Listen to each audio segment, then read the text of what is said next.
Le serment que d'ici la fin de mon mandat, vous allez voir un Congo nouveau, un Congo fort, un Congo puissant et prospère, un Congo qui va parler de l'Afrique à travers le monde entier. Que d'ici la fin de mon mandat, vous allez voir un Congo nouveau, un Congo fort, un Congo puissant et prospère, un Congo qui va parler de l'Afrique à travers le monde entier.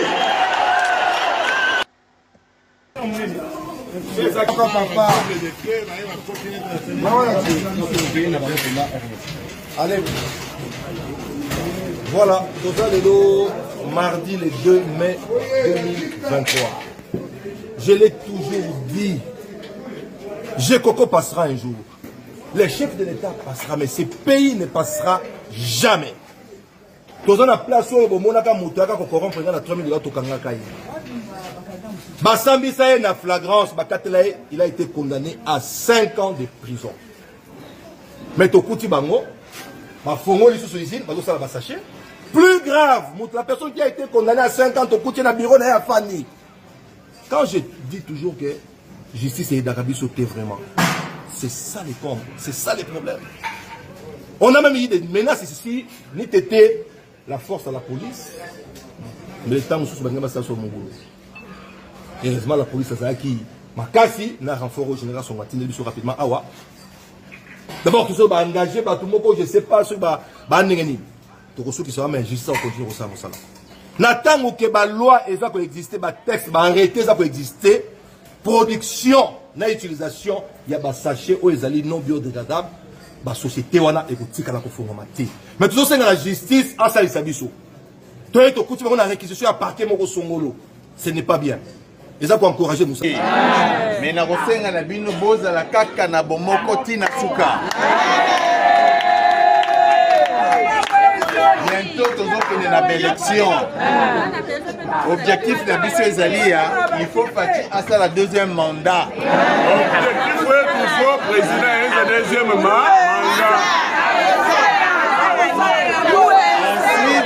Il faut que ça ait majorité dans le Parlement. Il faut que vous majorité au Parlement. Majorité à tout le pays.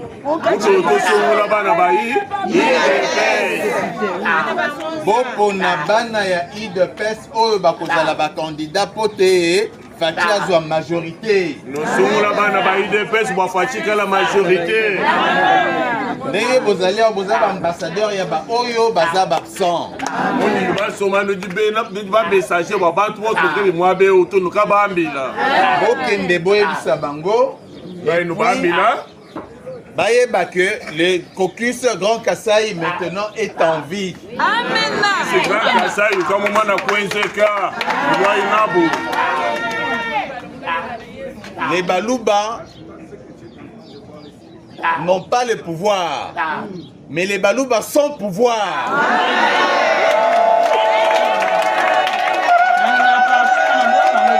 Fati azwa majorité. Nous sommes là-bas na IDPS pour Fati la majorité. Ndenge bozali bozaba ambassadeur ya ba oyo bazaba absent. On va soma no dibena ba messager ba bantu votre que moi be autour ka bambila.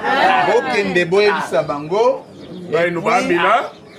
Bayeba que le caucus Grand Kassai maintenant est en vie. Amen.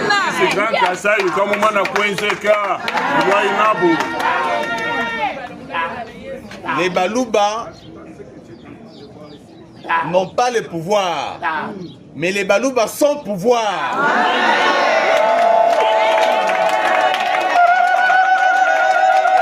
Kobotama na pouvoir ya kobotama.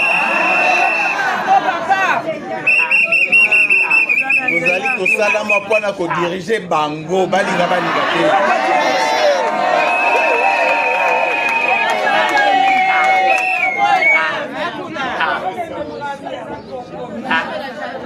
Oyebani lelo ezali mbala liboso eza ya suka te. Na kozongelaka bino encore une fois po te toyeba kokabola baide na banzi mwa ndambu nazalaki na yango ya koyebisa bino yango wana. wana en tout cas nasengi bino merci mingi merci merci merci Abou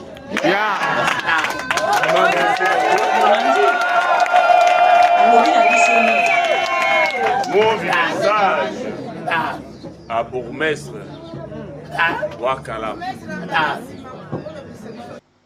Ok, bourgmestre Wakalam. Bourgmestre Wakalam, yeah. Voilà, bourgmestre Wakalam. Bourgmestre Wakalam, botala sko lelo, ndenge nini azaki humilié. Bourgmestre Wakalam, yeah.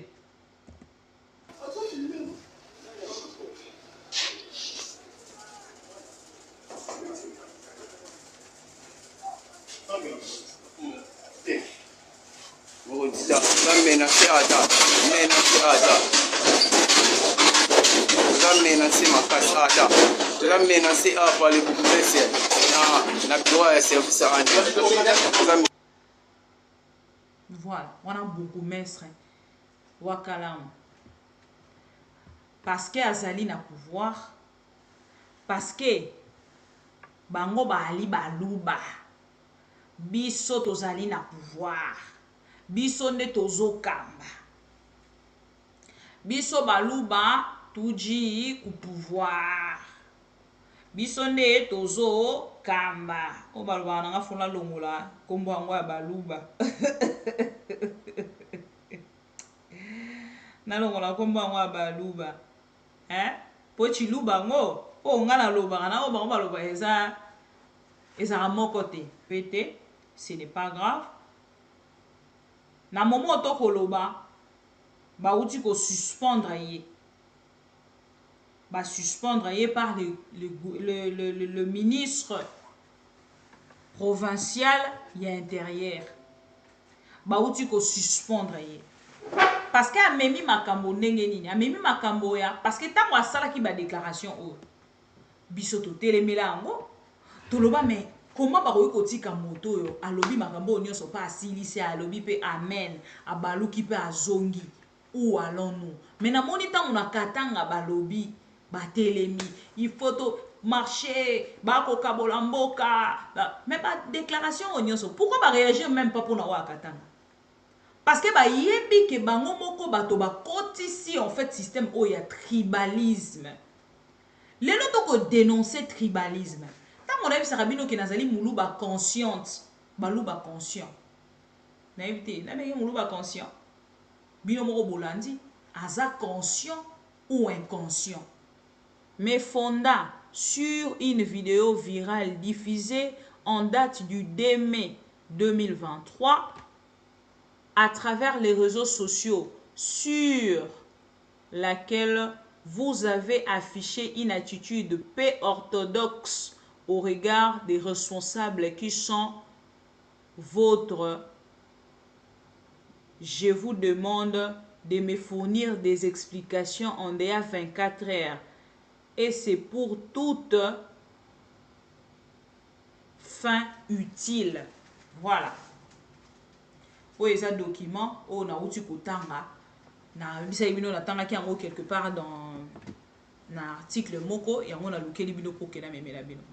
Donc monsieur le bourgmestre na momo to koloba et sengeli a même ma explication. Il n'est même pas arrêté. Tchet. Na tanga ki article wana na précipitation.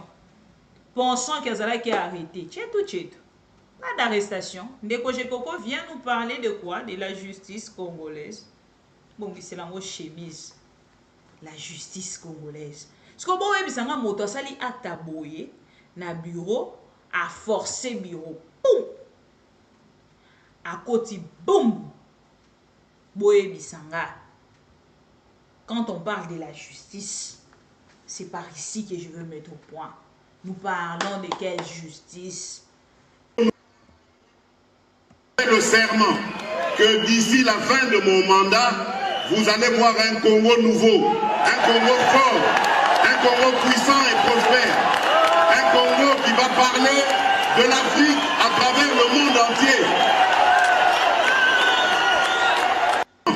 Que que d'ici la fin de mon mandat, vous allez voir un Congo nouveau, un Congo fort, un Congo puissant et prospère, un Congo qui va parler de l'Afrique à travers le monde entier.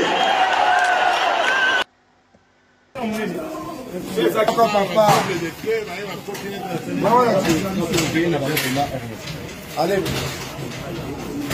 Voilà, tout ça le mardi le 2 mai 2023.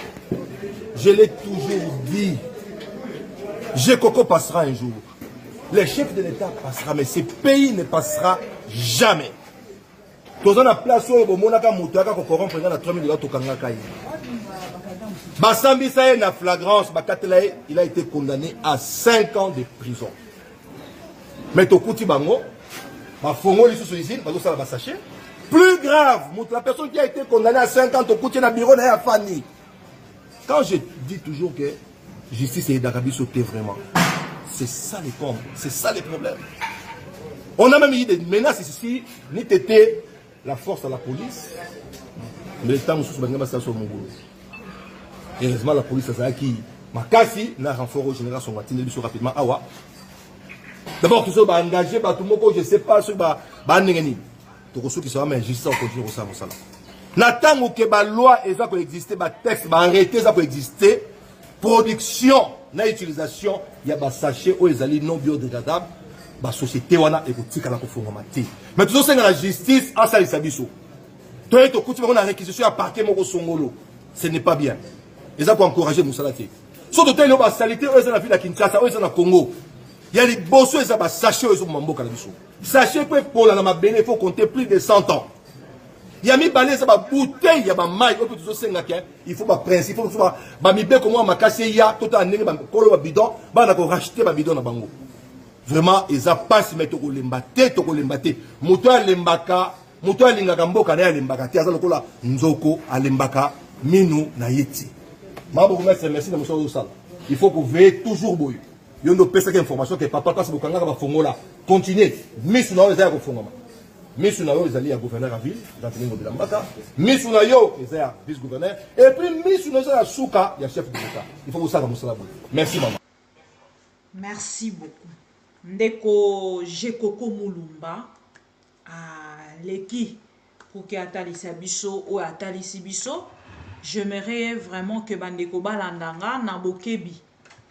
Ndeko Jekoko Mulumba, depuis qu'il a commis bourgmestre, Biso te félicite. Et depuis qu'il a commis gouverneur, pardon, vice-gouverneur, Biso te félicite parce que Jekoko Mulumba, azali parmi les députés Oyoyo, Nga, Bibika Pinga, na apprécié Kamingi, député provincial, on a apprécié Kamingi, et Nga na par nanga, Nazaki Kobete la tolo.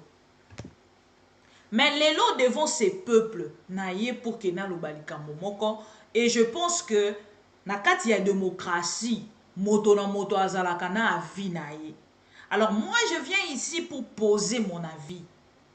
Avis nanga on a ekopé sa lelo, eza avis oyo et kozala vraiment contraire hein. Na oyo bande ko ebele na moni. To ça na souci pe problème moko na biso ba congolais. Tozali plus na dit sensationnel. Ndeko Jekoko Mulumba, aujourd'hui, il n'eut que mon ponayo. Ndeko Jekoko Mulumba, je ne connais pas le propriétaire. Il y a société où il y a sachet. Je ne connais pas où Ndeko retrouvaka adresse ou il y a sachet. Mais, il y a celle société Ndeko Jekoko Mulumba. L'avantage avec nous autres, on a eu le temps de passer aussi de moments. Il y a qu'au solo là, qu'au communiquer avec les politiciens, s'il vous plaît. Ça fait un moment, je ne vois plus les choses de la même manière que vous. Botika Koko, sa peuple. Ndeko Jekoko Mulumba avec beaucoup de respect. Cette maman et vous, vous devez dire vraiment la vérité. Na peuple congolais ou alanda kabiso. Na peuple congolais oya tiebino esika wana ndeko Jekoko ozalaka voter na prison. Peuple congolais atali alobi Jekoko Mulumba batalisi biso ba video ya kotanga makila Kabila salie mabe baloba makambo ebele pona Jekoko. Jekoko Mulumba, nous autres, to se déplacer kapé, to keyu koluka ba vie Léon, to keyu koluka ba to ebele pour que to soit to dénoncer ensemble. O ezala ki ma beba zo sala Jekoko Mulumba. Aujourd'hui, ndeko Jekoko Mulumba na pouvoir, na mandat na yo oyo, ndeko Jekoko, oleli si combien de Congolais? Lelo ndeko Jekoko, vous venez nous parler de la justice. Na rolingana banana na likambo etali justice. Après na zonga na likambo etali ba biloko okotali sabiso. Ndeko Jekoko akotali sabiso ke lelo ba sachet esengeli ba banda kokanga ba izine nyonso ya sachet. Mais ndeko Jekoko depo dénoncer ces messieurs avec soi-disant le $3000. Bandeko mosusu kutu, je dis pas moi, hein? Bandeko mosusu kutu bakoloba ke ndeko Jekoko ba proposa ki yende mbongo oyo ya alinga kite yango ayebisa ki muto wana na kosukisa yo. Wana eza ba information obiso tozwi. Ndeko Jekoko ba proposa ki mbongo plus que oyo bapesa ki 3000 wana. Ndeko Jekoko baki na moto wana na kosukisa yo nga na pouvoir. Et ça li ke ba yo kana kite. C'est ça une information fuitée sous réserve. Maintenant kota lisa quand même, vous pouvez nous contredire. Ndeko Jekoko Mulumba, vous nous parlez de la justice? La justice? Non, s'il vous plaît. Je me trompe pourquoi? Ou carrément, j'ai de problèmes dans ma toïnanga. Vous nous parlez de la justice congolaise? La justice congolaise où elle est ici, ba congolais. Affaire Vital Kamerhe. Ba pessier 20 ans. A sali même pas 2 ans. Abimi. Moto ba kateli 5 ans. Kaka po nazali na izine parce que aye ko corrompre selon de Jekoko Mulumba. Bakateli 5 ans. Soki akendaki na ngambo mosusu pona komeka ko contraire justice ndenge na mboka na biso ezalaka asali appel boko yebisa biso te ke moto wana azali dans les faux. De quelle justice parlez-vous? Justice est au peuple congolais. Babimisa e na zando te mokolo ya lelo moto wana o azaka na zando banda ko wela ba problème na ndeko Gentini Ngobila akenda libanda mboka lelo zando wana depo etikala na ebobolo o ndeko wana salelaka biso o ba mama babandaki atako ya koteka kozwa ata 100 francs ndeko Jekoko. Ba mama wana nyonso ba libanda ba mama wana ebele bavandaka na Kingabwa ba votaka yo ndeko Jekoko. Olobela bango nini depuis te okoma vice? Oloba nini pour leur compte? Ngai nazalaki pour que ndeko Jekoko Mulumba akoma vice gouverneur, akoma même gouverneur yemoko. Mais vous avez raté votre décollage. Vous avez raté votre décollage. Un artiste, un musicien, le Kofi Olomide, il passe sur une chaîne de la place. Azoko zongi sako recadrer bino. Alobi, si réellement vous travaillez pour la population, si réellement vous travaillez pour le peuple congolais a ko vivre misala ezalité. Peuple congolais a ko vivre ane sika ya kozwa quelque chose te. Botala lolenge peuple lelo olela likambo ya dollar. Botala lolenge lelo to moni ndeko Vital Kamerhe asa ko se déplacer a keina 9 ministres en Afrique du Sud pour na likambo etali masangu farine de maïs. Na mboka na biso ezate pourtant tozana mabele otokoki kolona na Kingabwa wana kaka tozana babisika otongo mosusu eza marécagé babande pe kolona loso na kala ndeko Jekoko Mulumba. Ce que y est en fait, oyebi lelo to komi na problème moko ya spectacle. Kongola lingi spectacle. Yango moni nous autres, nous avons changé aussi notre manière de faire les choses. Rester journaliste, aujourd'hui nous étions à Kingabo avec M. Jekoko Mulumba, moi je ne le ferai plus. Je pense que ça n'aide pas l'État congolais, ça n'aide pas les politiciens, ça n'aide pas le peuple congolais. Il faut constater que depuis un moment, on a eu peut-être il y a quoi accompagner plus les politiciens, pas pour le compte, il y a peuple congolais. Nakoki kota lisango lolenge wana. Comment neko jekoko?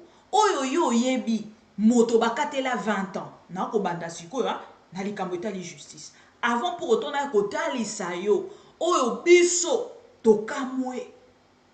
Nous parlons de la justice. Tolobi justice et sengeli ezala indépendante. Une justice indépendante.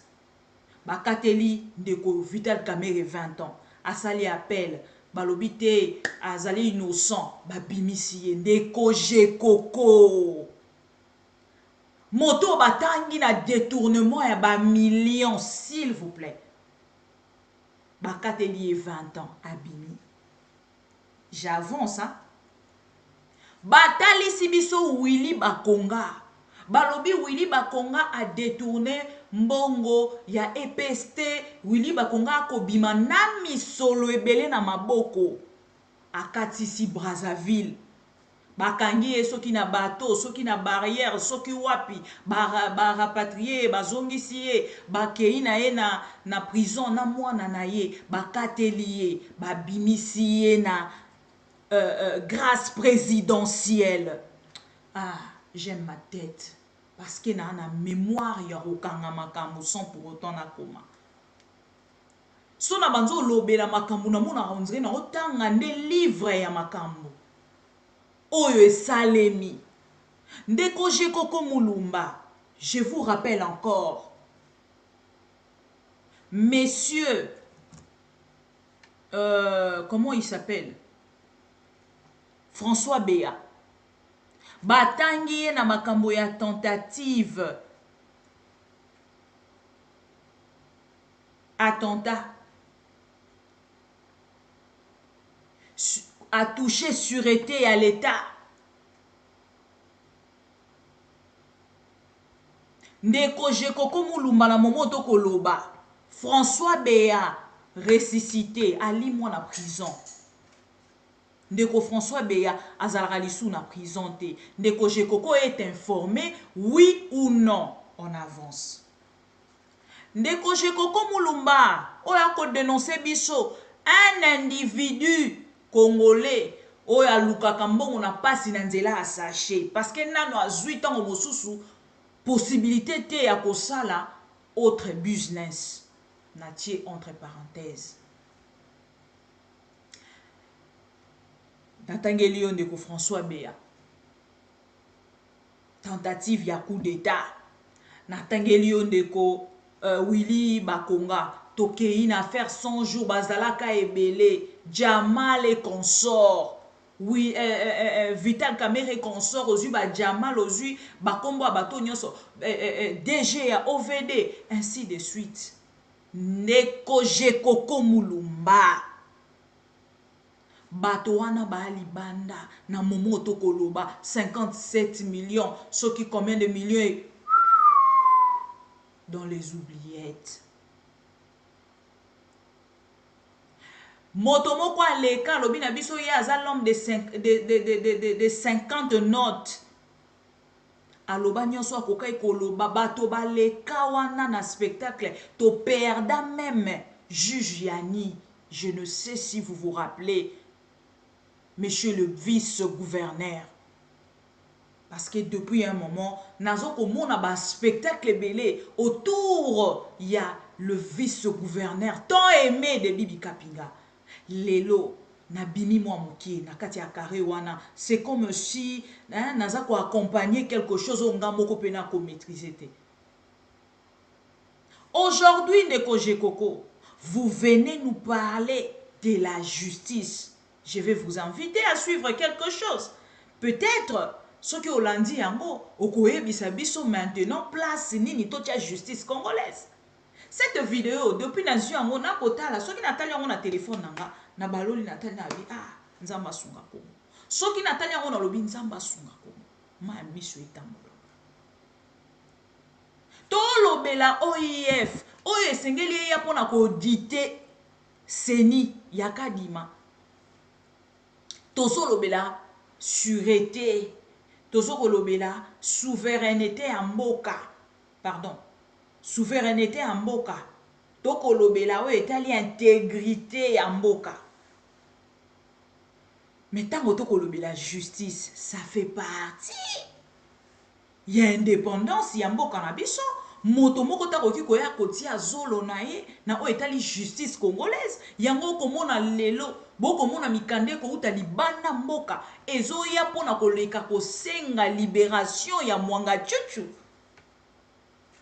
Na droit nini bato wana bakoki kotinda mikanda na Félix Tshisekedi pona kosenga libération ya Mwanga Chuchu. Nous sommes informés. Ndeko Jekoko Mulumba, vous venez aujourd'hui kombono le loto mosuna kotangango tout au long de cette émission. Si émission ekosi la natangi kombo Ndeko Jekoko. Ndeko Jekoko oleli na plateau ya ma mission TV. Pona makambo est ya République. Aujourd'hui vous êtes au pouvoir. Aujourd'hui, aux anangambo ya Ndeko Félix Tshisekedi.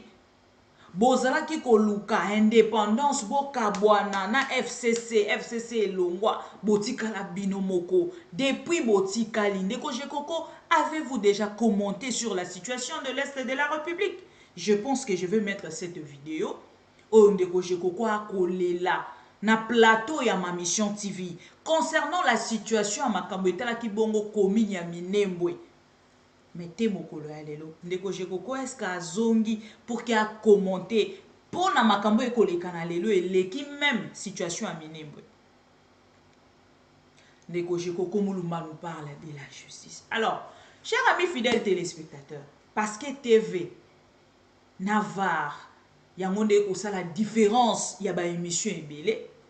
Boromona ke bato ebele ba kokoma tour ko utiliser VAR parce que nous autres to préféré to zala na ba image bolo ba comme bolingi.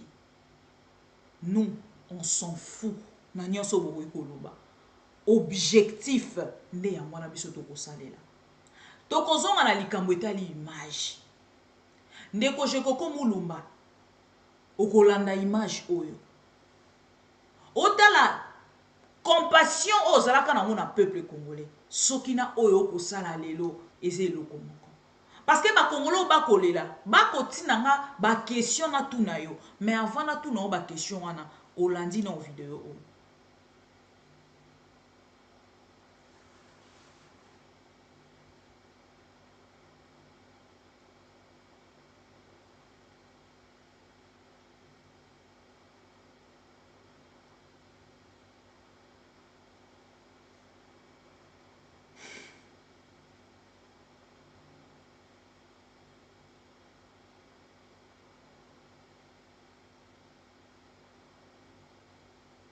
Voilà. Je pense que vous l'avez dit. Si quand on zongi Ndeko Jekoko, on est zala ki vidéo ya liboso, totalisa yo compassion o zala ki na yango. Parce que mokolo lela na plateau nga na lela na plateau. Na kata même émission, na kokate, na lobi non. Moi mobali akoki kotangisa ma ya misu boete. Elingi koloba ke moto aza choqué.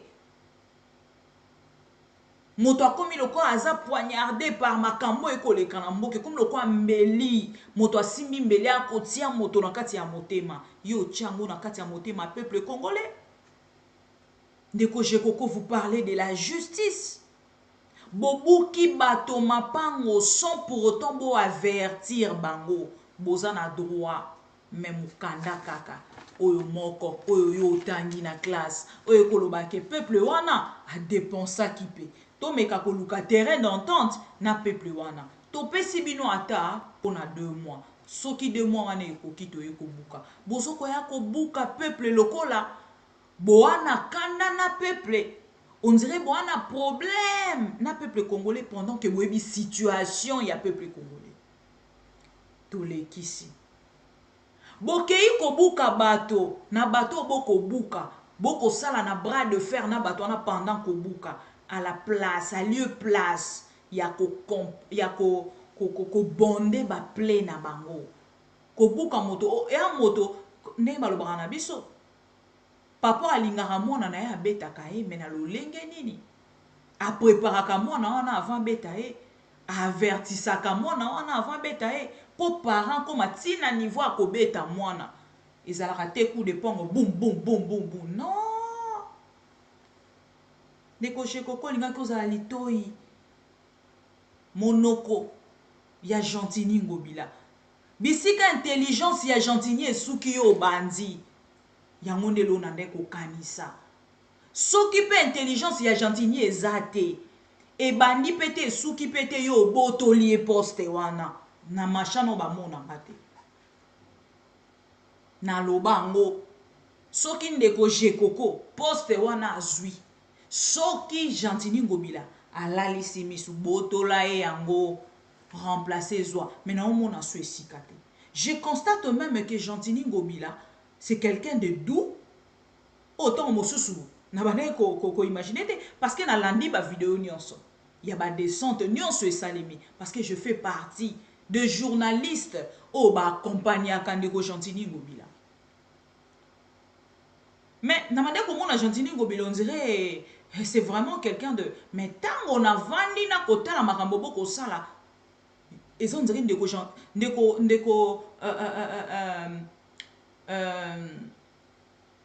ndeko jekoko azali plus na kati ya moto ako nager na miliki ya pouvoir que moto ko fonctionner avec les cœurs ko fonctionner na motema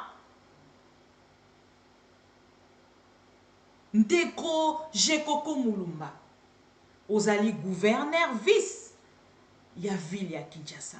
On parle de la justice pour vraiment sujet et un sujet moko moulai nako salela ngo 2 3 4 5 6 émissions. Vous avez parlé de la justice et ça le oyo ko tumbola peuple congolais.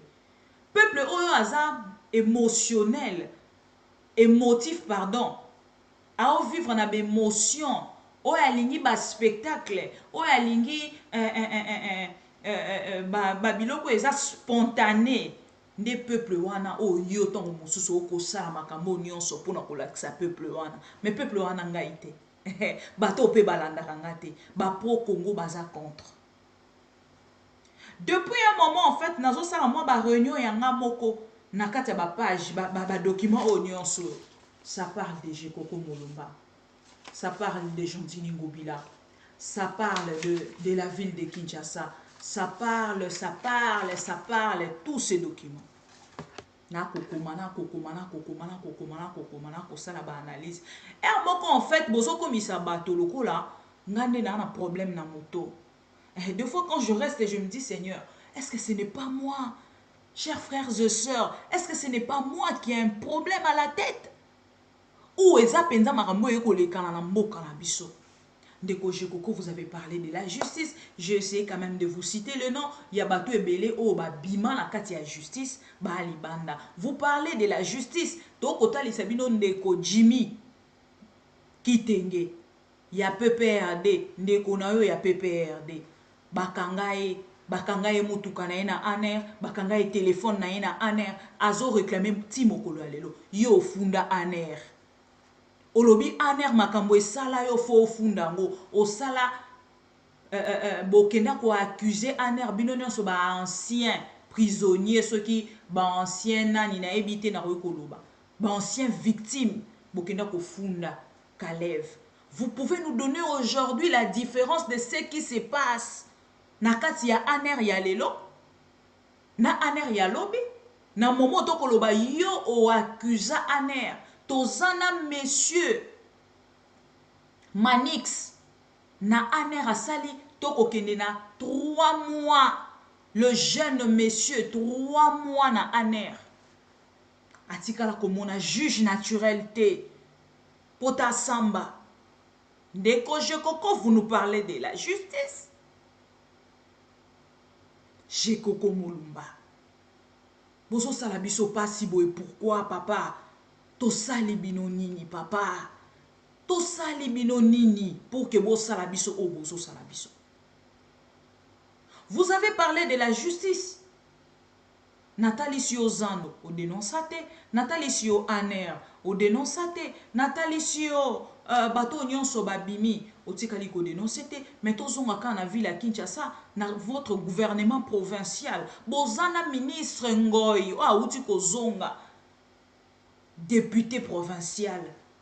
Bolongo lié après dénonciation ya IGF a détourné bas millions ya makambo etali salubrité ya ville ya Kinshasa aleke sika mon côté ba audité même assemblée provinciale ya ville ya Kinshasa etikali ko audité s'il vous plaît messieurs je koko mulumba pasi na motema. Vous nous parlez de la justice, ces messieurs là devaient être jugés. Ba détourner bon webele bolongo lié kaka zongi na ye sous na assemblée provinciale avant di na ye il est protégé par les vices et les gouverneurs et l'assemblée provinciale au bakota les services ezali gérés par Angobila baliaka bien bamelaka bien na mbongo ya ville à Kinshasa ndeko Koko Mulumba à cause il y a une petite société d'un Congolais pauvre, ceux qui n'ont pas le ballon, ils ont limbi sanga de quoi on a eu ba moyen na été. To pour non ça la différence na ye na ba millions o ezala détourné. Aujourd'hui tozo parler les Camboya proformant document o euti ko bima ya ba ya ba $1000. Ce qui combien de dollars ou tu la dilapidé pour na kakabo CP là combo ya Félix et Tshisekedi. Gentini lui seul a tondi sa stade de martyr wana mobimba.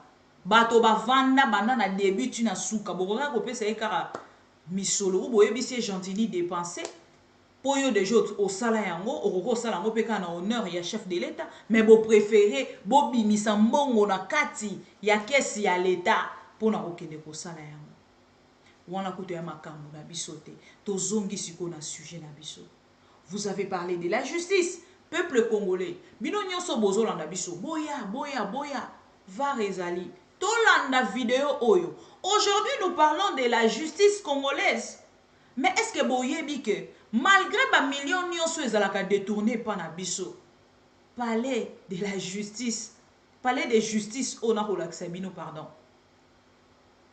touti kozala doté par l'Union européenne va dépenser kaka ce qui 3 millions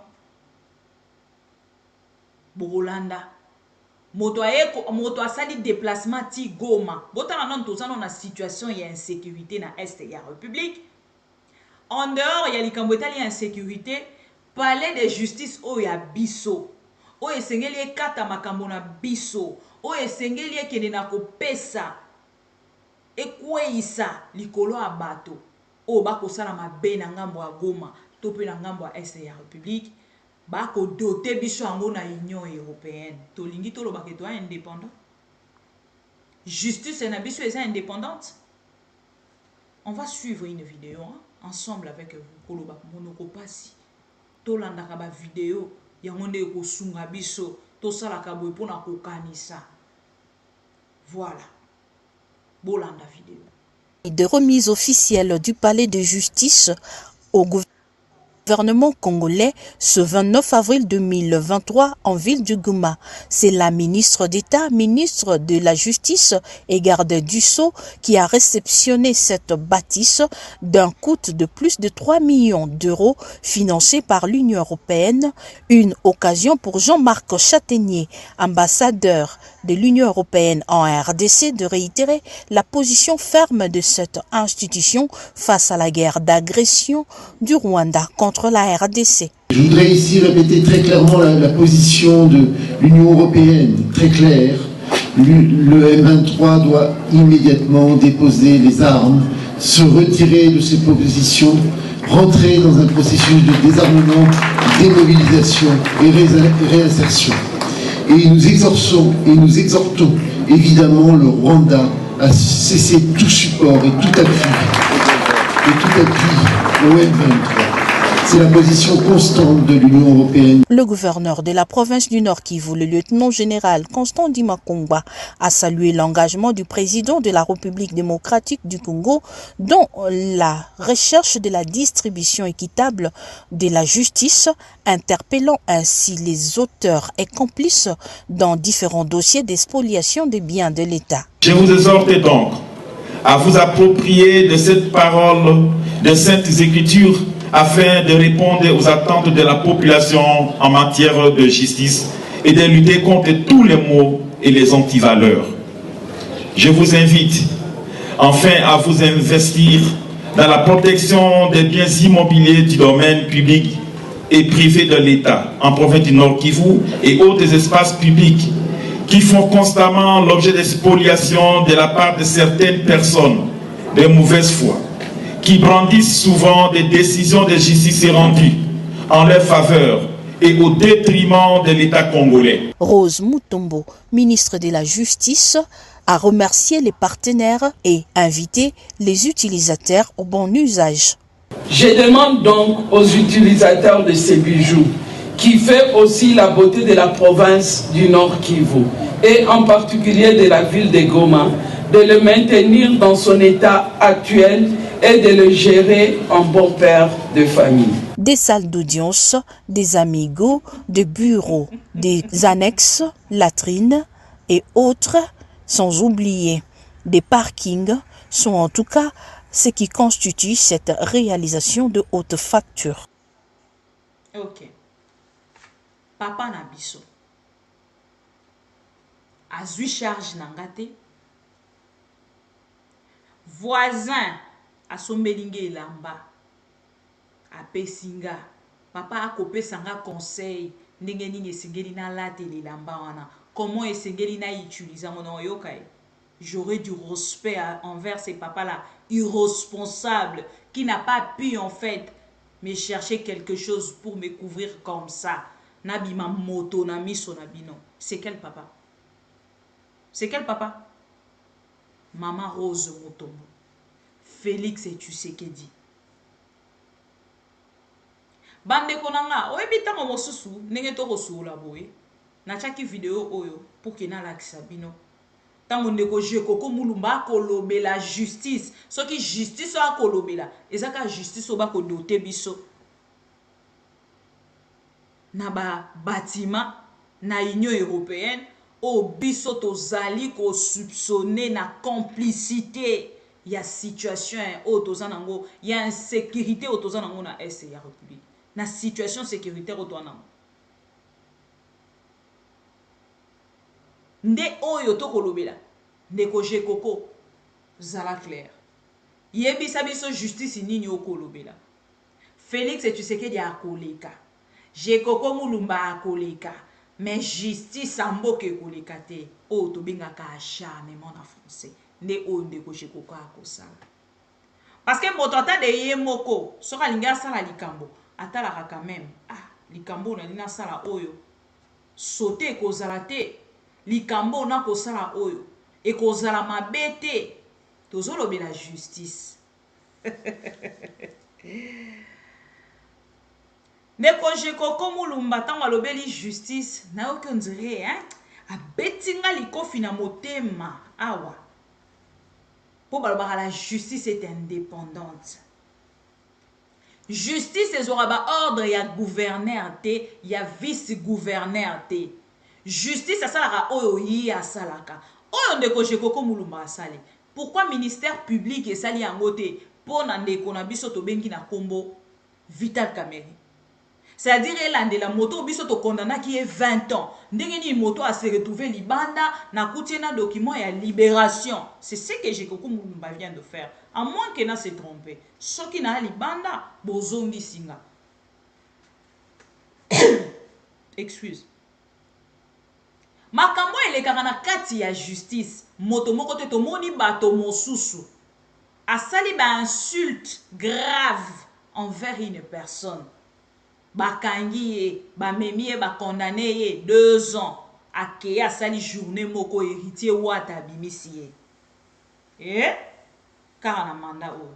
justice ozoloba eza justice nini na bosanaki kutu Watanabe ye moko bakangi ye na prison awa bake na ye bakangi ye na parquet bake na ye asali aller retour abeta tolo aloba mwana mokonzi akotaka boloko te. De quelle justice parlez-vous, messieurs? De quelle justice parlez-vous? Des fois, j'arrive à devenir si folle par rapport à ma kambo na komona. Na komituna, soki na liboma te, soki na problème na mutute. Ndeko Jekoko, vous parlez de la justice pour une seule personne. Pour yonne motokangisa qui est dans moto na face en prison à vivre vie na mobima na prison. Pour ndeko Jekoko mulumba se sentir que justice est état de droit. Oyo yé a ko prôner nde yango wana. Justice oya lingi a kotisa changement oya bande ko zelande yango ya kotisi ndeko Jekoko. On arrive. Olobeli likambo ya justice. O félicité bourgmestre. Mais on sali la première personne où il a dénoncé la nomination à bourgmestre. Aujourd'hui, vous félicitez des bourgmestres.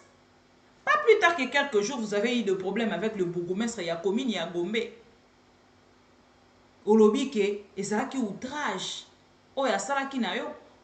Bokomi ko luka lo lenge nini en fait boko luka ko faire sauter ba bourgmestre pour que binobo so ba bourgmestre oh ya binobo tia. Félix et Tshisekedi dort encore. Félix et Tshisekedi dort encore. Bouti ko tanga outrage biso ko to tuni tolobi ah le mot là et qu'on ça l'a utilisé par rapport ya accrochage et salami ya bourgmestre na vice gouverneur. Na tout n'est qu'à question. Totali to moni pou ndeko Gentili Ngobila à suspendre gouverneur ya Gombe. Oh, échange wana accrochage wana et salami tellement bien t'as manqué respect na vice-gouverneur. Vice-gouverneur Gentili Jekoko Mulumba. Mais l'attitude oh yo zali ko kende nango. Est-ce que yo moko zo ko constater que o ko kende na attitude ya moto o pe congolais na par na ya lingaka ba vuka été ba ko banda ko mankaka yo ka ba respect bisika nyoso kolika. Vous ne constatez pas parce que une autorité azalaka toujours na attitude na yepe ya autorité. Une attitude autoritaire OK ce qui a yé a oloba kutu elo côté mais ba o respecter déjà. Moi attitude wana. Mon Félix et Tshisekedi na kokumisa été mais ça na lo côté na mboka. Voilà c'est vrai. Félix et Tshisekedi ne fait rien du tout. Mais au moins moi mas nzamba pesa ye. Hein? Obiso ba luba tozara na moi. Hein? Gabari wana kaka ya Félix et Tshisekedi. Soki a bimi béton. Il ne fait rien du tout. Mais ce qui a bimi car moni tellement azan en masse. Soki kaka béton. Ata mutamoni eboye. Aosa ne loti. Ata bato ba ole lanzala. Ata ba mamo nyoso ba reklama kimbongo. So ba moni ka béton. Ah oui. C'est ça l'attitude. Au moins, la bimana attitude moko boya. Il crée sa personne. C'est ça. Et le kondeko jekoko zozanga. Gentili Ngobila également. A osa le l'autre côté. Mais soka bimi. Ngobila. Pourquoi? Parce qu'il n'est pas ami avec toutes ces personnes-là. Ce akei kobuka, bokeni kobuka na ye longo. Tomoni bisika boke kobuka bokomi na terrasse bato baboyi balobi Gentili kobuka ate alobi bo retirer bato na baba congolais te mais kaka na même avenue bobuka ki déjà planète sono bobuki planète sono bobuki neti planète sono soki bobuki ango monsieur Pierrot akolimbisanga monsieur Pierrot azali abimisa kutu liboso en face ya kini marché abimisa lisu mwa liboso akena kolanda nani hôpital o vijana o babuka bato soki esengela ki bobuki vijana bokati vijana ndambo bokati pe lopango apero ndambo mais pero abukami te et suis quand même mitema ya bato mosusu akotala lobi ah mais ye kutu abimi liboso kolekanga ndenge nini nga na suki awa mais moto abimi liboso na nga babuki ye te frustration ekozala créer na mitema bakongole bakongole batindi nga na tuna o motuna moko ndeko jekoko balobi bobuki bisika nyonso o bobuki en désordre mais ba station d'essence o nyonso ezali construite na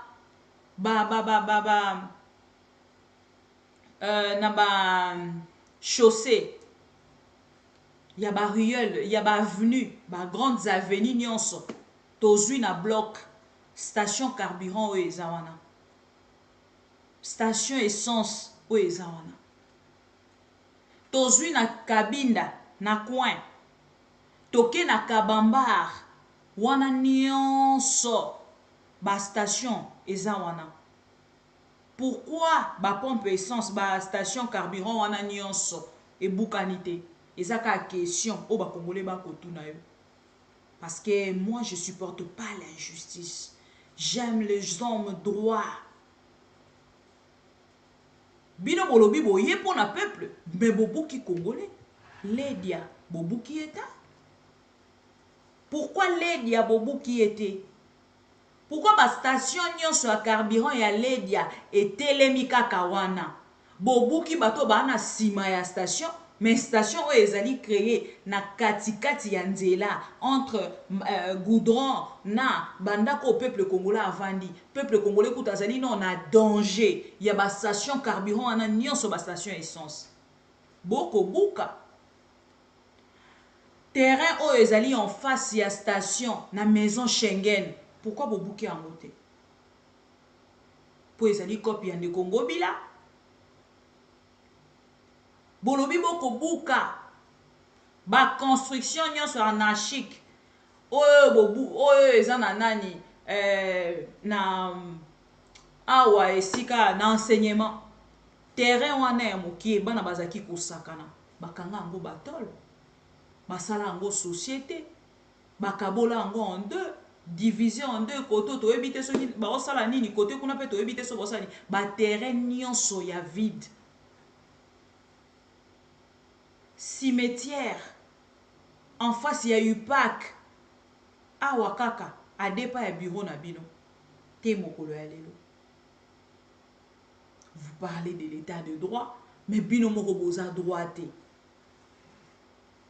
Vous parlez de l'état de droit mais bino moko bozo ko faire respecter en beauté mais oya ko tirer drap de ton côté pour un individu pendant que bato nyonso natangeli yo balobi basala eloko moko te babima na ba prison o bakatela bango ba 10 ans ba 5 ans ba 20 ans ba 30 ans babima mais une personne o azui 5 ans ndeko jekoko akolanda ye na sima yo kozonga na prison yo bimi na prison tokeyi bozongisa ye na prison nayaki awa d'ailleurs même bandia ba menacenga soki police a maîtriser raté comment okomi na niveau est-ce que o eza musala ndeko jekoko ndeko jekoko ce n'est pas votre travail. Vous parlez de l'état de droit mais là c'est pas votre travail. Oza mwana poto ndeko jekoko vous avez un document ya poto oyaka poto ndengo lingi vos familles sont en Europe ndeko jekoko yebisa biso oyo yo sali na mboko oyo zo mukanda oyo vandisa bana oyo tangisaka dites-nous okoki kosala l'auto-justice. Vous parlez de l'état de droit mais vous-même vous ne respectez pas. Ndeko jekoko kolongo na bureau na yo to okei kotala moto wana oyo na yo kike moto wana c'est pas à vous de le faire. Vous avez dénoncé la corruption et vous de votre côté otikeli justice asa mosala na ye a o s'interférer na justice. O s'ingérer na justice. Ndeko jekoko koti makambo etali yo te. Yo fundaki justice akangi tika justice asala.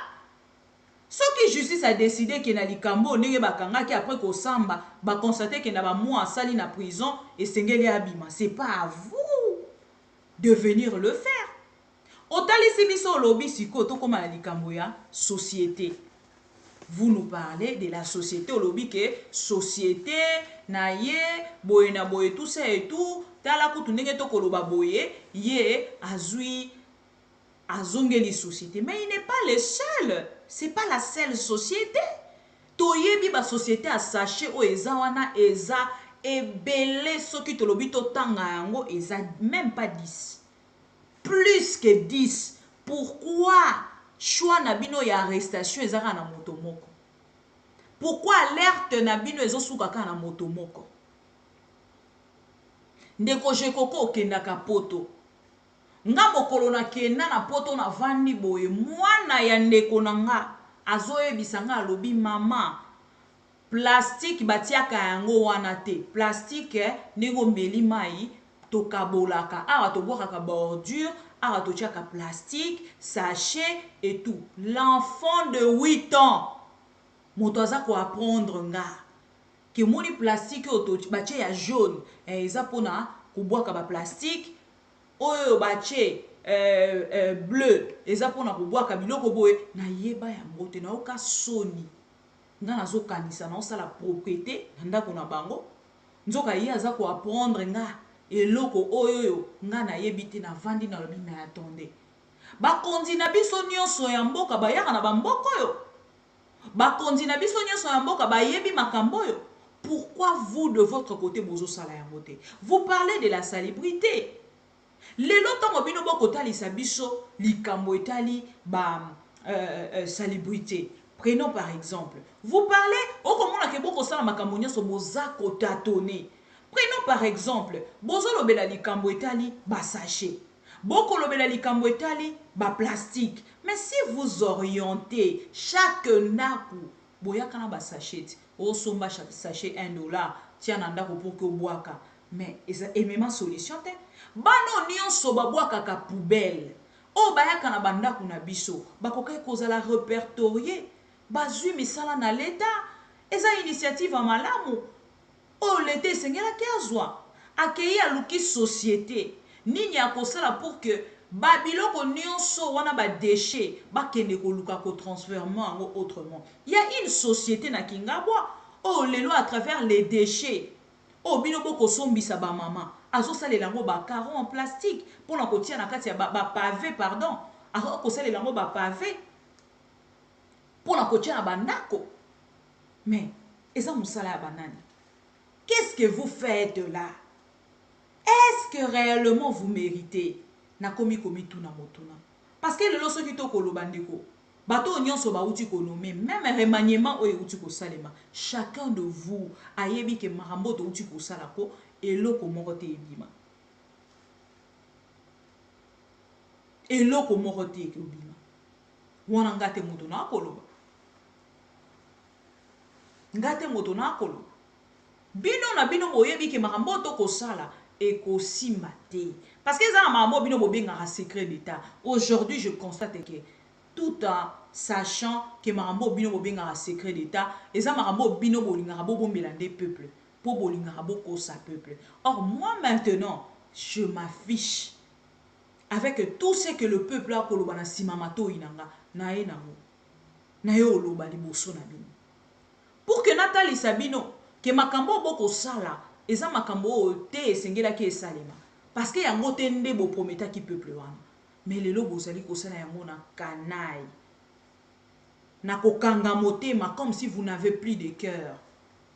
On dirait ba fongola basala bino opération balongola ka motema. Ah oui, c'est ce qui s'est fait aujourd'hui.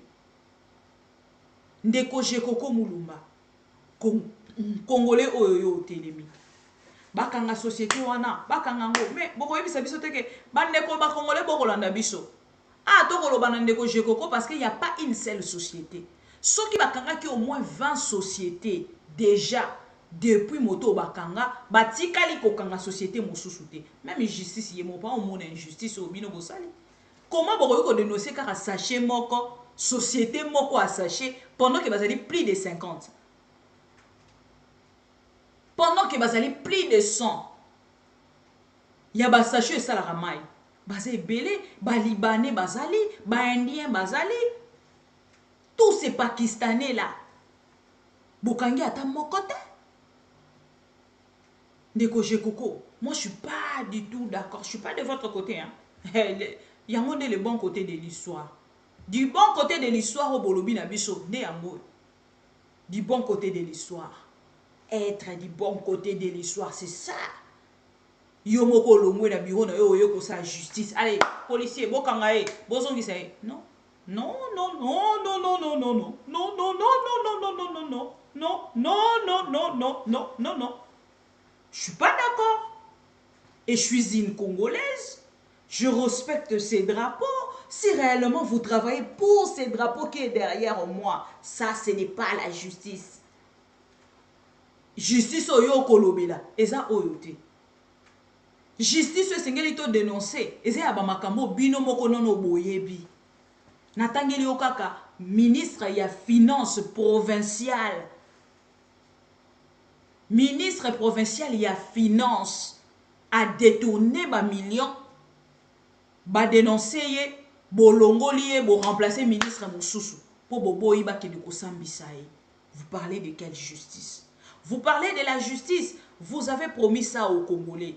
Avez-vous réalisé? Maître King Mikolo toza komona kala mingi te bandeko ya CEP bandeko ya ba RTL bandeko ya ba fibre optique bandeko nyonso o bilozo zali nzonga ya barai baza ko bana musala ba kolongola ngo po ete Congolais atambola train malonga train au koti boye pe okena nzongo boye au sepeli uza kata train simi téléphone uza bena wifi ya ofele nyonso nda ekosesa bana mboka na biso yango tozo ba ete mwana mboka DG Eric Onepunga sala makasi koba ko sala makasi po ete soki ndeko kota leli pona kuluna mais côté muso sepela po ete na Congolais oza na souci ya développement mboka na biso eza na moto oyo na kombo Eric Onepunga aza ko sala makasi po ete très solo ekota na kati ya mboka na biso metro ya kitoko ndenge bakumenaka na poto ndenge mpe kozalaka na kati ya Kinshasa. À tout à l'heure poto baboko sisa émission na biso tozala kati ya commune Makala boza koyoka ndenge nini population aza kolela. Nekolanga oyo c'est confrère mais journalisme oyo ne ba libibi kapinga ça. Journalisme oyo ne bato bele ba kobenga na téléphone omoni moni ba komi ko finga yo bibi sala musala na yo dala journalisme oyo ne ba lingi bibi asala o telemi komi ko ba d'ailleurs même ndenge kuna ya mikili ya poto obi tango to ba kuna na mikili ya poto ango to lo barango na imagination lokola Allemagne d'Afrique Allemagne d'Afrique ce qu'on a dans la posa bato batindelanga nonu ba image ya Allemagne bosunganga. Envoyez-moi d'abord les images ya Allemagne. To banda ko comparer non Allemagne d'Afrique na biso ba pesa biso pande ko Félix Tshisekedi. Tango bo souper ko sunga ba Congolais.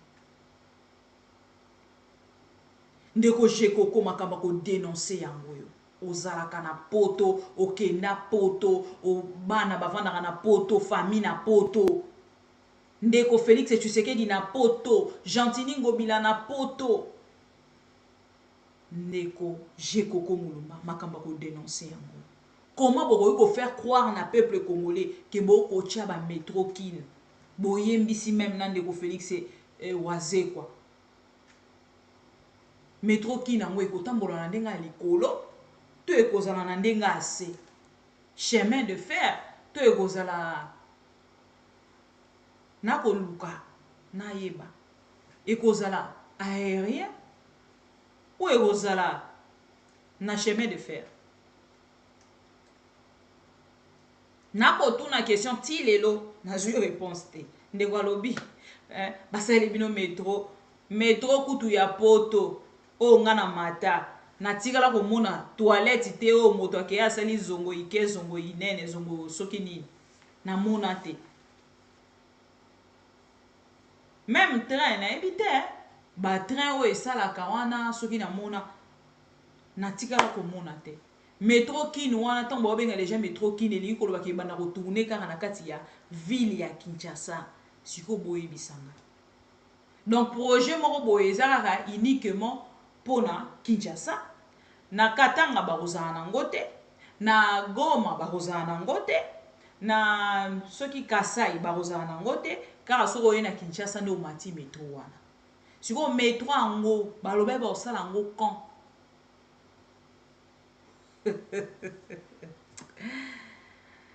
ça c'est même pas une affaire voilà donc ndeko Jekoko bongisa musala papa sunga congolais autrement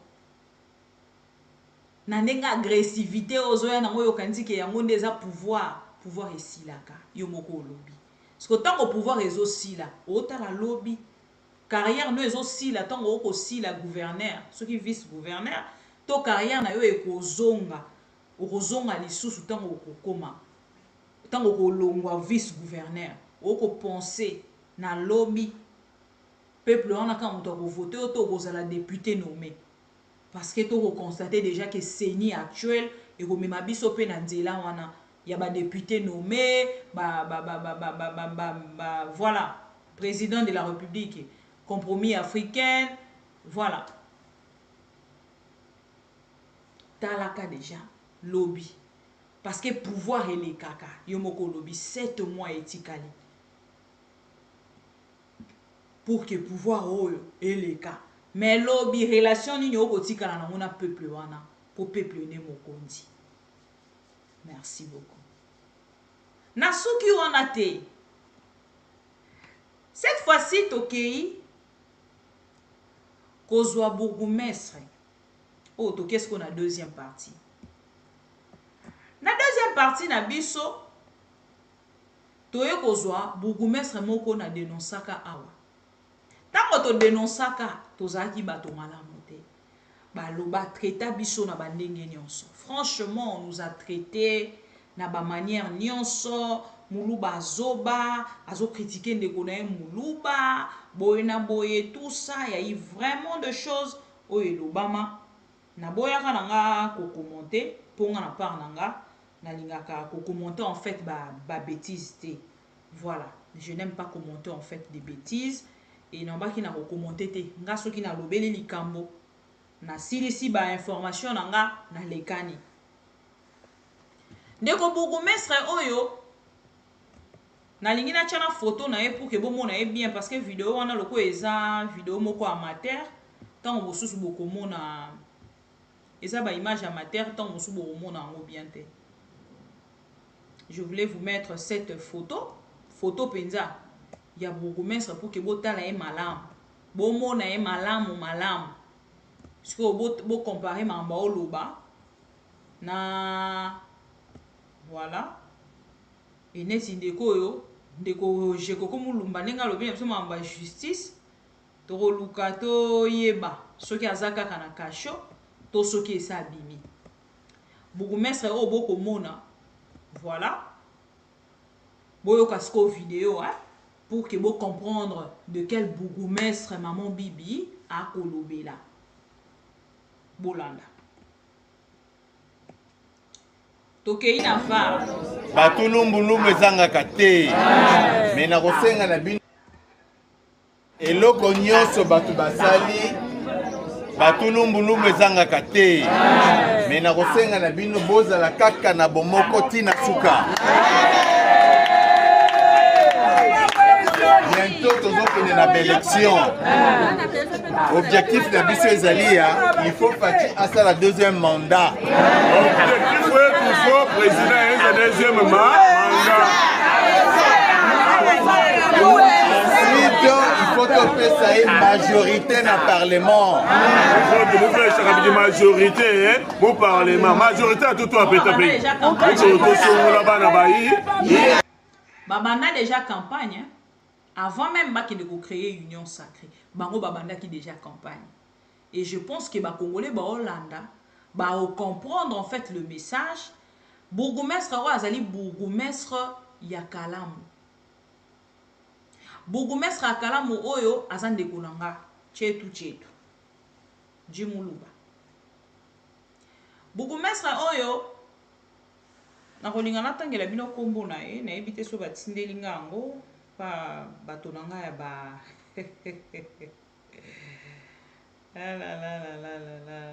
mon pays le Congo, mon pays le Congo, oh, il y a des papas comme ça, des papas.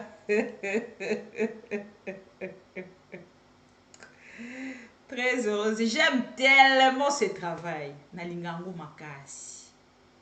Il y a des papas comme ça, des papas. Bolanda, non, attendant na oluke bino kombo na ye. Mais na yebisi bino déjà azali bourgmestre ya Kalamu. Azali chetu lokolanga. Fatigan lokola ye. Atelema liboso aba mama. Abanda koloba na lingala. Na interprète. Donc il y a bato soin ba ya lo non ba yekoli lingala te choiso transmettre bango message a koloba pour que ba maman na bazala ferme na kati ya objectif o bango bazali na yango kopesa faci deuxième mandat yango na lobi bango ba banda propagande na interpellaka bosembe na situation oyo po azala ki moto aliboso oyo alekaki na télévision alobi na biso nini o politicien journaliste nyonso presse nyonso o ekodiffuser ba message ya propagande ya ba benga ngo pré-propagande toko sala nini toko sanctionner ye biso pe toyoki ba journaliste nyonso bayoki ba vanda bon netinga boye déjà non aligné journaliste non aligné donc baza à moi difficulté wana ponga mokonzi na nga eza YouTube. Je suis vraiment pas du bon côté de l'histoire. Voilà. Alors, ndeko na biso oyo abanda kosala propagande ya Félix. Alors, ba otalisa biso nini que soki na lobeli Félix moto sanctionner nga azate. Moto loba na nga likambu azate. Ndeko na nga chetu alobaka asalaki commentaire bolanda ngo nano bolandi o eza deuxième partie nanga après natali sabino makambo nini komeli lelo kana pouvoir na bango moko balobaka na biso yango na ngena loba pena ndeko Jekoko na bosani balobaka na biso boko fi balisu bachaka boko fi balisu bino boko fi balisu ndeko na biso bo parce que mambalobaka na ochela bino ye penza boyoka entre ye na biso na nyo fi balisu ata bakangi pour désert kaka na kasho basali nini ba humilier yo sko yoka makambo yo loba pona moto wana propagande yo koma ko sa propagande yo sala pona moto wana me bakangi yo no bavandisho ay vanda yo kote kuna ba humilier yo malgré pré-propagande na yo. Tout ça pourquoi? Parce que oyebi ko za compétent parce que incompétent et alors ndeko Jekoko ndeko Jekoko ndenge boko mona yo wana un grand compétent na maloba na misala ndesko ya moto ko molo un grand compétent na maloba sora bando lobo zo constater pena que te ndeko Jekoko vraiment lobaka mais na makambo etali kosala misala emonana lelo nde tokomi ko constater ki ndeko Jekoko penza voilà tolanda siko video ya ndeko na biso oyo aza chetu lwanga ngainga bolanda bongo to retourner pour que to meka kota de sabino voilà eloko nyonso batu basali batulumbulumbu ezangaka te me na kosenga na bino bozala kaka na bomoko tina suka bientôt tozokende na baélection objectif na biso ezali ya il faut Faci asala deuxième mandat objectif oyo toujours président eza deuxième mandat ensuite il faut topesa ça est majorité dans le Parlement. Vous faites la majorité au Parlement. Majorité à tout le pays.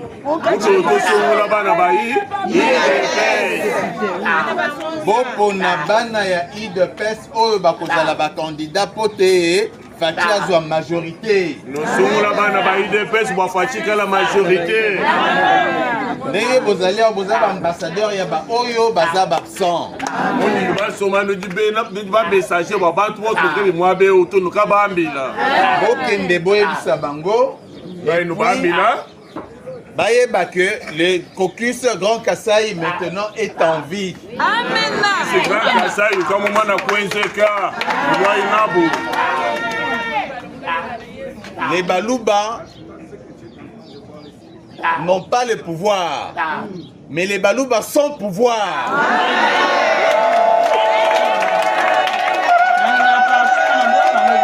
Fati azwa majorité. Nous sommes là-bas na IDPS ba Fati la majorité. Ndenge bozali bozaba ambassadeur ya ba oyo baza absent. On va soma no dibena ba messager ba bantu boto ke moi be otono ka bambila. Okende boyebisa bango ba nous bambila. Bayeba que le caucus Grand Kassai maintenant est en vie. Amen. C'est Grand Kassai comme on a Kwenzeka, Wainabu. Les Balouba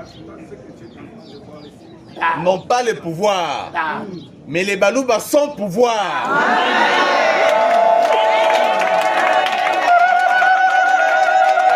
Kobotama na pouvoir ya kobotama. Tozali kosalama mpona kodirige bango balinga te.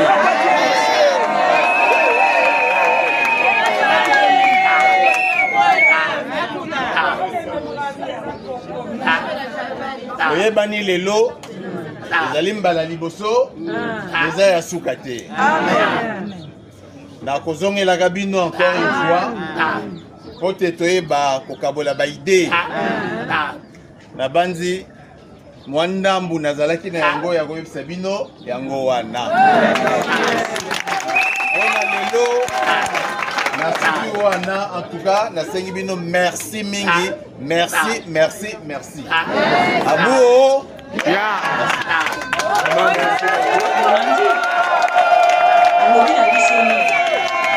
Mon visage à bourgmestre Wakalam. Ok, bourgmestre Wakalam. Bourgmestre Wakalam, yeah. Voilà, bourgmestre Wakalam. Bourgmestre Wakalam, botala sikoyo lelo ndenge nini azalaki humilié. Bourgmestre Wakalam, yeah.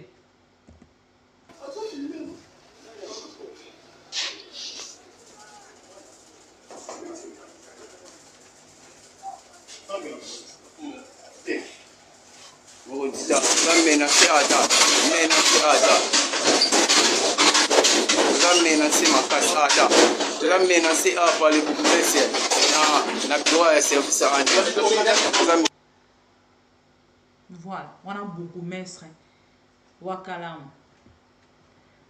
Parce que azali na pouvoir, parce que bango bali baluba, biso tozali na pouvoir, biso nde tozokamba,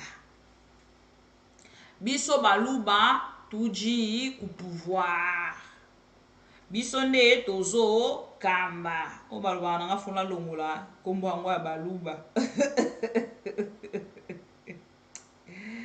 Nalongola kombo yango ya baluba. Po chiluba ngo o ngana loba kana o bango baloba eza moko te. Voilà. Bauti ko suspendre ye. Parce que amemi makambo ndenge nini, amemi makambo ya parce que tango asala ki ba déclaration o biso to telemela yango toloba mais comment bakoki kotika moto yo alobi makambo nyonso pa asilisi alobi pe amen abaluki pe azongi. Où allons-nous? Mais na moni tango na katanga balobi batelemi il faut to marcher bako kabola mboka mais ba déclaration nyonso pourquoi ba réagir même pas pour na wa katanga? Parce que yebi ke bango moko bato ba kotisi en fait système où il y a tribalisme. Les autres ko dénoncer tribalisme. Tant on a vu ça rabino ke nazali moulou ba consciente, balou ba conscient. Na évité, na meke moulou ba conscient.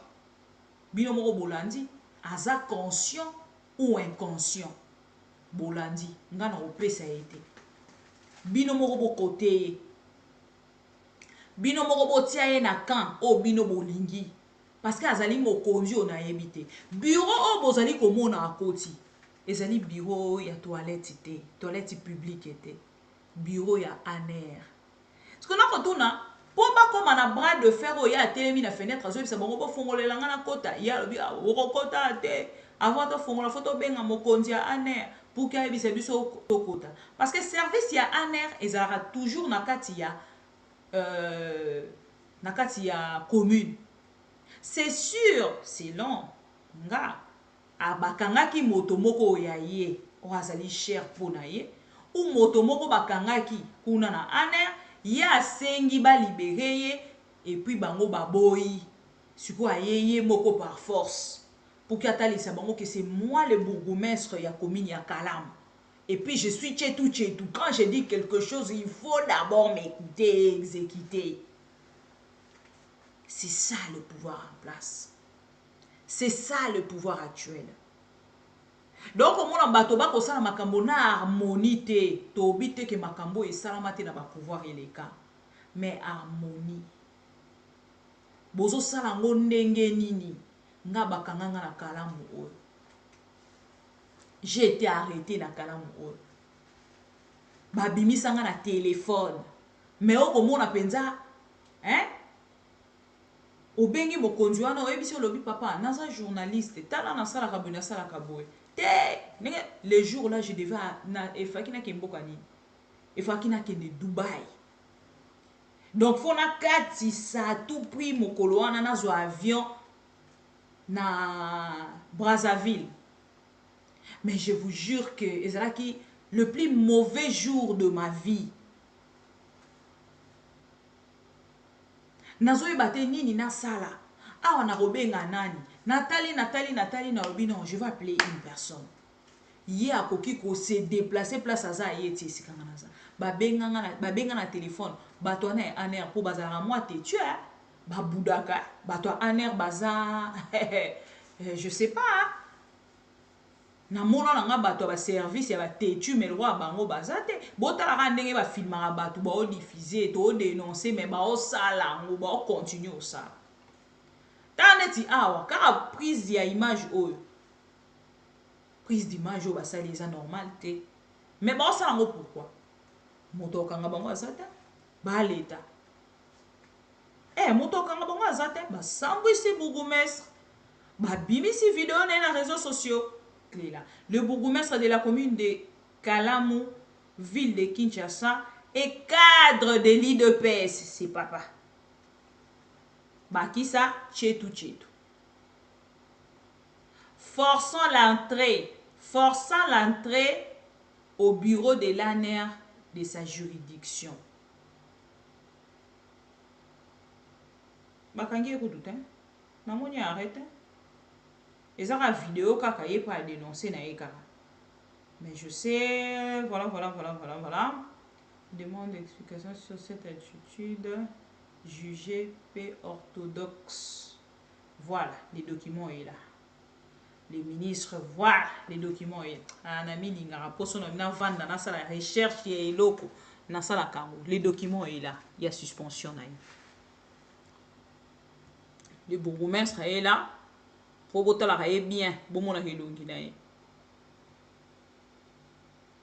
Monsieur le bourgmestre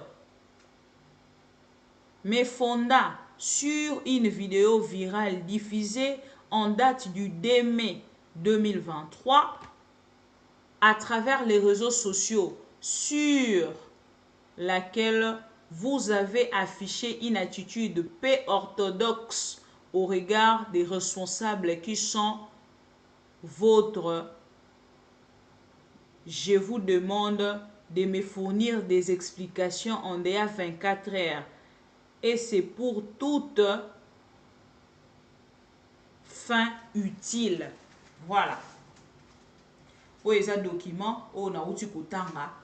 Na bisa ibino na tanga ki ango quelque part dans l'article moko et on a luké libino pour que na memela bino. Donc, monsieur le bourgmestre na momoto koloba et sengeli a même explication. Il n'est même pas arrêté. Tchet. Natanga qui article on a la précipitation. Pensant qu'il y a qui arrêté. Tchet. Pas d'arrestation. Ndeko Jekoko vient nous parler de quoi? De la justice congolaise. Bon, c'est la mot chemise. La justice congolaise. Ce que bon, c'est un moto sali à taboyer na bureau, à forcer bureau. Boum! À côté, boum! Boye bisanga. Quand on parle de la justice, c'est par ici que je veux mettre au point. Nous parlons de quelle justice? Parce que y a beaucoup qui forcé porte, il y a bateau, bazali ba responsable, il y a juridiction na ye. À côté, yewana, monsieur le bourgmestre, à côté pomba. Ces messieurs-là, ndeko soki ozo filmer boye, bisika menace, kokata kate. Continuez biso vidéo. Soki aye kobotola au téléphone, tika ngo kaka bongo ezo sala. Kokata vidéo te yo tika ka téléphone ezo sala makelele wana kaka kongola yo kayango. Bongo nezalaka. Hein? Okati avant. Asalela biso vidéo moko tribal. Pour encourager tribalisme. Bakanga été, Basambisa été, à continuer à vivre normal. Il soutient Félix. Les lois pas côté les émissions moto n'y soit qu'au soutenir Félix. Ata tata oyo négocier koko ake kokanga. Oh non, ba ke kokanga ye lisusu pour la deuxième fois. Fachibe. Mali Congo, Bibi Kapinga Komabe. Fachibe. Oh mon Dieu, mon peuple périt, manque de connaissances. Je sais que le Congolais va avoir conscience. Ata lelo te, lobité. Le veille, otoko sala lelo. Et que la mousaraka Congolais. Chacun de nous a reçu place. Naye. Na makambo toko sala lelo. Ate fouti tout de suite te et ko futaka un jour. Pendant que ndeko je kokwa kolobela biso justice, total ici bino vidéo. Ces messieurs azala jamais arrêté. Na ba propos o ya bimisa, na encouragement na tribalisme o ya sala. Ako ebisa batolobi les loups sont au pouvoir. C'est nous qui gèrent to kamba bango. Bokende koyebisa bango bino kozali ba ambassadrice. Dans ce roi moulou boko mi ambassadrice. Dans ndenge na boye ambassadrice. Ah, mutu mokaloba mwanda ntemi alobaka moulou ba rose au pouvoir te. Papa mwanda ntemi avait-il raison? Question mark. Merci beaucoup. C'est par ici que je veux mettre au point. Na pesi bino merci pour bozala ki on a ponanga nga pona bino na lobaka nazali liso na bino siki information ezali lito ina bino na sala kango bobo mesano to ko continuer ko sala yango parce que to lingara Congo vrai sincèrement et non ya ba aventure. Voilà. Total ici bino bourgmestre, total ici bino de Koko Mulumba na makambo ya ko linga kotalisa biso boye bisela biso ka ndeko Koko Mulumba ndeko oyo na makambo aloba. Est-ce que bakangaye? Jamais. Nani afundaye motote. Azali bourgmestre, est-ce qu'azalaka sanctionné? Pas question. Ma propos à salaka en tant que bourgmestre, akokai ko sala yango, qui sait? Voilà. C'est par ici que nous allons mettre point. Deko Koko Mulumba zonga sima, tala sima zonga moto, tala place ya peuple. Parce que yomoko lobby, Félix et Tshisekedi a koleka. C'est-à-dire ceux qui Félix a koleka. Yo kolekate en tant que politicien lobby au kolingo za la lisusu député. Mais Félix et Tshisekedi a rolinga zonga lobby te pour qu'à la député a okene koluka place na ye a rosalela retraite na ye en tant que sénateur.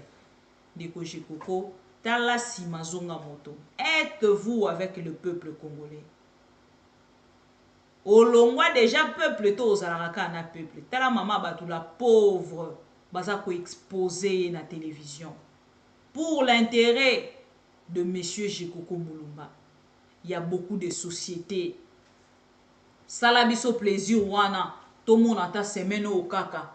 Avant ici là, au Kangili sous 4 sociétés. Parce que ce qui est causé la kaka, na même personne wana. Kangana no ba société on yoso ko sala ba usine ya mai ya plastique.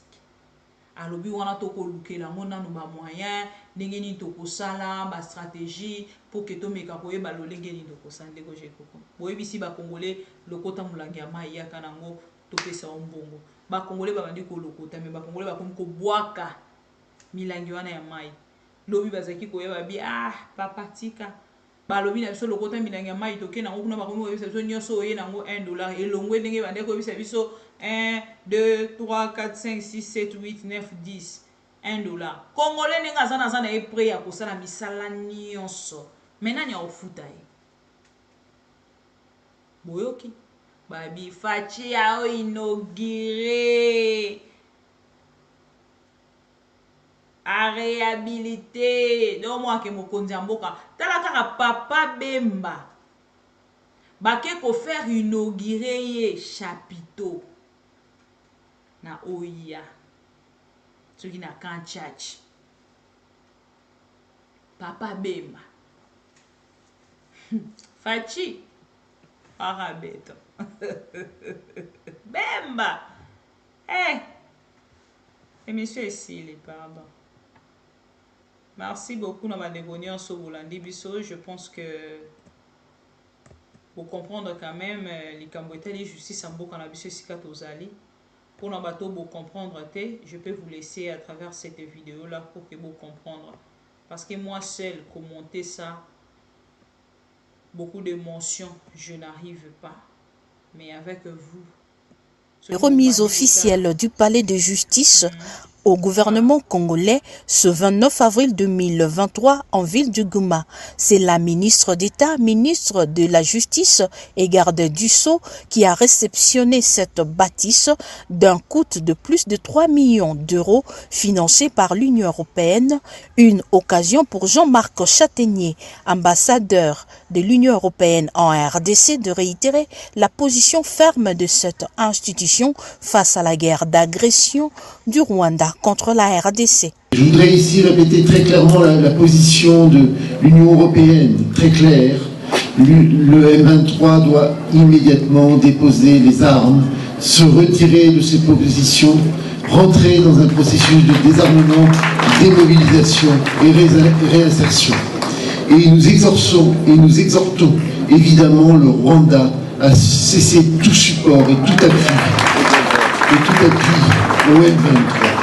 C'est la position constante de l'Union européenne. Le gouverneur de la province du Nord Kivu, le lieutenant-général Constant Dimakongba, a salué l'engagement du président de la République démocratique du Congo dans la recherche de la distribution équitable de la justice, interpellant ainsi les auteurs et complices dans différents dossiers d'expoliation des biens de l'État. Je vous exhorte donc à vous approprier de cette parole de Saintes Écritures afin de répondre aux attentes de la population en matière de justice et de lutter contre tous les maux et les antivaleurs.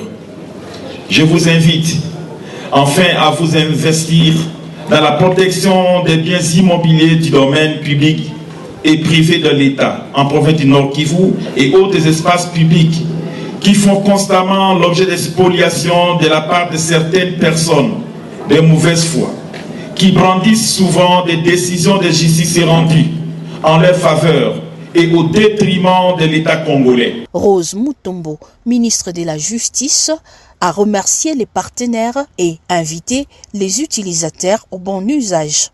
Je demande donc aux utilisateurs de ces bijoux, qui fait aussi la beauté de la province du Nord Kivu, et en particulier de la ville de Goma, de le maintenir dans son état actuel et de le gérer en bon père de famille. Des salles d'audience, des amigos, des bureaux, des annexes, latrines et autres, sans oublier des parkings, sont en tout cas ce qui constitue cette réalisation de haute facture.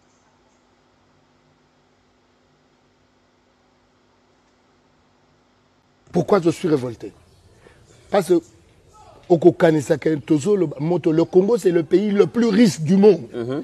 On ne peut pas laisser une terre aussi riche à un peuple aussi idiot. Ce que c'est un peuple Bagobo Maliboso et Zabiso. Mindele Baya sur place, Baba Nokotoka Diamango Bango Moko Awa, parce que Batouana Babina Nanu Ndombolo, des idiots. On fait le Ndombolo, la classe politique et ça Ndombolo. La classe qui se dit religieuse, et ça, Ndombolo, les artistes, Tika Bakolo Ndombolo, vous de la presse, vous êtes ndombolique, la science est devenue Ndombolo. Tu veux que Jean Goubala a révolté? Tu veux que je vive comme tout le monde? Nazoé Bake Kalaming Telemso Baroboto Labiso Congo. Kamwaga Rwanda Mutumukewa Mangungu, ta communauté internationale, ta ya Rwanda.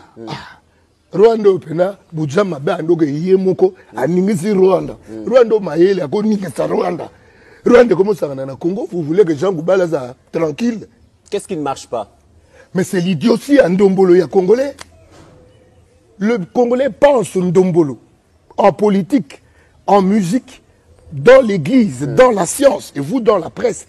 Dans ces hauteurs, le Congolais pense Ndombolo. Vous voulez que Jean Goubala soit content? Jean Goubala a proposé Nini par rapport aux Nyonsozo décriés comme fleuves alliés au gangrené société Nabiso. Mais éliminer Bavis, propulser les valeurs, propulser l'excellence. FARDC, Mampinga ya Makasi, Bendene Kweyate, Toza Simanabino, Tokolonga.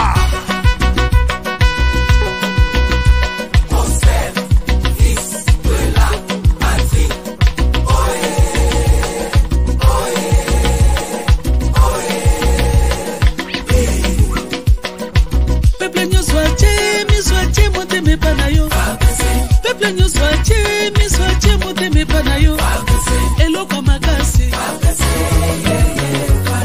basoda ya mpiko babundi pe balongi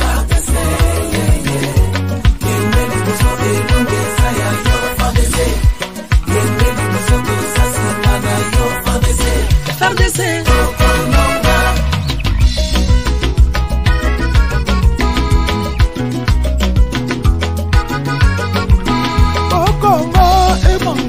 tozala posa ya kimera kati ya mboka banguna tobenga na bango banguna tobenga na bango bayuma tosuta bango Congo héritage bakoko batikela biso awa na mokili tokolinga te banguna baswata eteni moko ya mabele na Congo oyo FARDC solo bozali bilombe ya mboka monguna nyonso akomeka RDC akokutana na mapinga ya makasi FARDC mboka mobimba na nsima na yo devise na biso ne jamais trahi le Congo FARDC arme ya mboka peple aza nsima na yo ya mpiko elimisa monguna libanda soda bokasi ebengana monguna bimatika mboka na biso Kongo Kongo ya bankoko Kongo ya banka toujours kai baluishi bakulwa kabiji tuyai muntu kashaki bukwata mutu bukwata shimwe kimujinjita ya este nyingala sha muchima Bene lukuna bashipa bantu ibane bubanji bwetu FARDC batutula bajila bakalaba chu bayeka shidi bapangi bangwashina betwe bana mayumbu bene kusabasa betu telema nani ma FARDC oke fwa bampangi na beto hanzanje oke yeibe bakefele bamama na beto bana kimpa vita bapolaka te bakokoka biso te bana kimbangu bapolaka te bakokoka biso te bana lumumba bapolaka te enemi akoti na mboka mosala koyiba richesse na biso aza koboma ye aza koviole FARDC nyata wababa wamama vitanda tuungane nyuma ya FARDC tumfukuze adui tumutupe nje tumwende naye mpaka kuinji yake tunachoka tumekufa twende naye anaiba sana anakula sana tunasirika sana oh.